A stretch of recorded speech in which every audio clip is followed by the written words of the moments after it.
আসসালামু আলাইকুম রহমতুল্লাহ। সুপ্রিয় শিক্ষার্থীবৃন্দ, মেকানিক্যাল ইঞ্জিনিয়ারিং চ্যানেলের পক্ষ থেকে তোমাদের সকলকে জানাচ্ছি আন্তরিক শুভেচ্ছা। এই ভিডিওটা তৈরি করছি দশম শ্রেণীর শিক্ষার্থীদের জন্য। দশম শ্রেণীর ইংরেজি বইয়ের 51 থেকে 53 পৃষ্ঠার সমাধান নিয়ে আজকে আলোচনা করব। Class 10 English first paper unit 5 problems around us lesson 1 the ferry boat, page 51, page 52, page 53। Activity B. শিক্ষার্থীরা, এই ভিডিওটি ডিসক্রিপশনে এবং পিন কমেন্টে প্লেলিস্টের লিঙ্ক দেওয়া আছে, সেখান থেকে তোমাদের যার যে বিষয়ের ভিডিও দরকার খুব সহজেই তোমরা দেখে নিতে পারবে। Activity B, read the text and answer the following questions. নিচের এই পাঠটি পড়ো এবং প্রশ্নগুলো উত্তর দাও। তো এখানে দেখো 51 এবং 52 পেজে তোমাদের কিছু টেক্সট আছে। এই সম্পূর্ণ টেক্সটটা এখন আমরা বাংলায় অনুবাদ করে তোমাদের সামনে উপস্থাপন করবো, ঠিক আছে? Is there anybody here who has ever crossed a river by a country boat?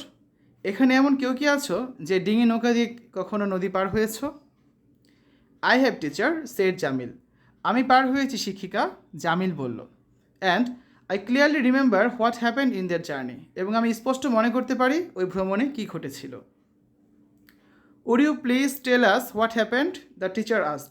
তুমি কি অনুগ্রহ করে আমাদের বলবে কী ঘটেছিল? শিক্ষিকা প্রশ্ন করলেন। ওকে টিচার, নিশ্চয়ই শিক্ষিকা। It happened when I was in class 6। এটি ঘটেছিল যখন আমি ষষ্ঠ শ্রেণীতে ছিলাম।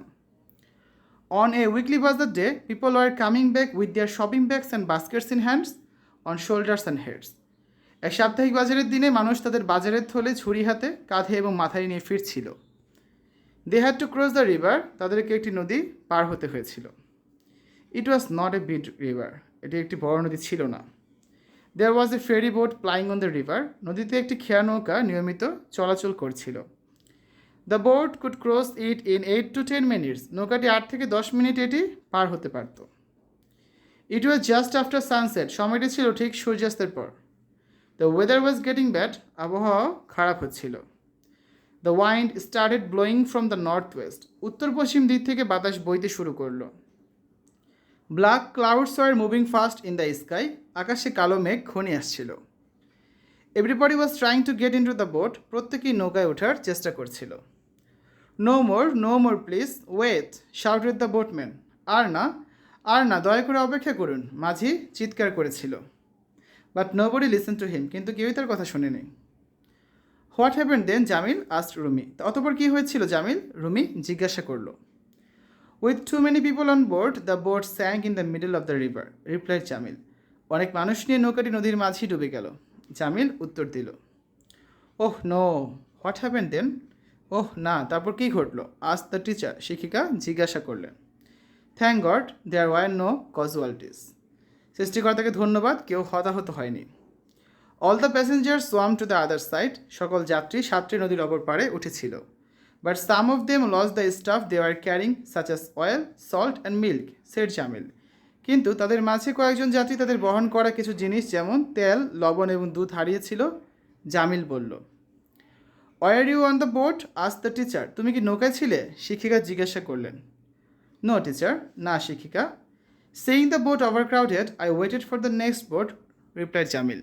নৌকাটি বোঝাই দেখে আমি পরবর্তী নৌকাটির জন্য অপেক্ষা করেছিলাম, জামিল উত্তর দিল। You did the right thing Jamil. তুমি সঠিক কাজটি করেছো জামিল। তো এই হচ্ছে টেক্সটের বাংলায় অনুবাদ। এখন দেখো টেক্সটের শেষে কিছু কোয়েশ্চেন আছে। Take the best answer. সঠিক উত্তরটি যাচাই করো। তো মোট 6টি সেন্টেন্স রয়েছে। এই 6টি সেন্টেন্সের আলোকে এখানে 4টা করে অপশন দেওয়া থাকবে। তার মধ্য থেকে তোমাদের সঠিক উত্তরগুলো যাচাই করতে হবে, ঠিক আছে? তাহলে এখানে 52 এবং 53 পৃষ্ঠায় যে 6টি বাক্য আছে, এই 6টি বাক্যের সঠিক উত্তর যেগুলো হবে সেই সঠিক উত্তরগুলো এখন আমরা উপস্থাপন করব, পাশাপাশি বাংলা অনুবাদও দেখিয়ে দেব। Number 1, a ferry boat was plying on the river. Here plying means, ঠিক আছে, অর্থটা কি? একটি খেয়া নৌকা নদীতে চলছিল। তো এখানে প্লাইং শব্দের অর্থ কী? 4টা অপশন আছে। Playing with other boats, sinking in the river, travelling along a route, waiting for passengers. তাহলে সঠিক উত্তর হবে সি নাম্বারটা। যদি বাংলা অর্থ দেখি, অন্য নৌকার সঙ্গে খেলা করা, নদীতে ডুবে থাকা, এটি নির্দিষ্ট পথে চলা, যাত্রীদের জন্য অপেক্ষা করা। তো সঠিক উত্তর হবে গ নাম্বারটা, এটি নির্দিষ্ট পথে চলা। Question number 2, why was everybody trying to gate into the boat? Because. প্রত্যেকেই কেন নৌকায় উঠতে চাইছিল, এর কারণ কি? 4টা অপশন আছে। ইট ওয়াজ এ উইকলি বাজার ডে, এটা ছিল সাপ্তাহিক বাজারের দিন। After sunset no ferry would ply on the river, সূর্যাস্তের পর কোনো ফেরি নদীতে ভ্রমণ করে না বা নদীতে চলাচল করে না। Everybody had shopping bags with them, প্রত্যেকের সাথেই শপিং ব্যাগ ছিল। It was going to be a dark and stormy evening, অর্থাৎ সন্ধ্যা ঘনিয়ে আসছিল এবং আবহাওয়া খারাপ হচ্ছিল। তাহলে সঠিক উত্তর তো হবে ঘ নাম্বারটা বা ডি নাম্বারটা, সেটা তোমরা বুঝতেই পারছো, ঠিক আছে। Question number 3, the boatman requested the people to wait because, মাঝি লোকজনকে অপেক্ষা করতে বলেছিল, এর কারণ হচ্ছে his boat was very small, তার নৌকাটি খুব ছোট ছিল। The boat had already too many people, নৌকাটি ইতিমধ্যে অনেক বেশি যাত্রী নিয়ে ফেলেছিল। There were other boats they could take, তারা অন্য নৌকা নিতে পারত। He would not ferry people with bags and baskets, সে ব্যাগ এবং ঝুড়ি সহ যাত্রী পারাপার করতো না। এই চারটার মধ্যে সঠিক উত্তর হচ্ছে খ নাম্বারটা, নৌকাটি ইতিমধ্যে অনেক বেশি যাত্রী নিয়ে ফেলেছিল। তার মানে the boat had already too many people. Question number 4, with too many people on board the boat sank, here the phrase on board means, ঠিক আছে, মানে নৌকায় অনেক বেশি লোক ছিল বলিতে ডুবে গেল। তো এখানে অন বোর্ড শব্দগুচ্ছের অর্থ কী? অন দ্য বোর্ড মানে নৌকায় থাকা, অন দ্য উডেন বোর্ড কাঠের বোর্ডে থাকা, আউটসাইড দ্য বোর্ড নৌকার বাইরে থাকা, অন দ্য নোটিশ বোর্ডে থাকা। তাহলে সঠিক উত্তর হবে কোনটা? ক নাম্বারটা, অন বোর্ড মানে হচ্ছে অন দ্য বোর্ড অর্থাৎ নৌকায় থাকা। Question number 5, there were no casualties, the statement tells us that nobody died, কেউ মারা যায়নি।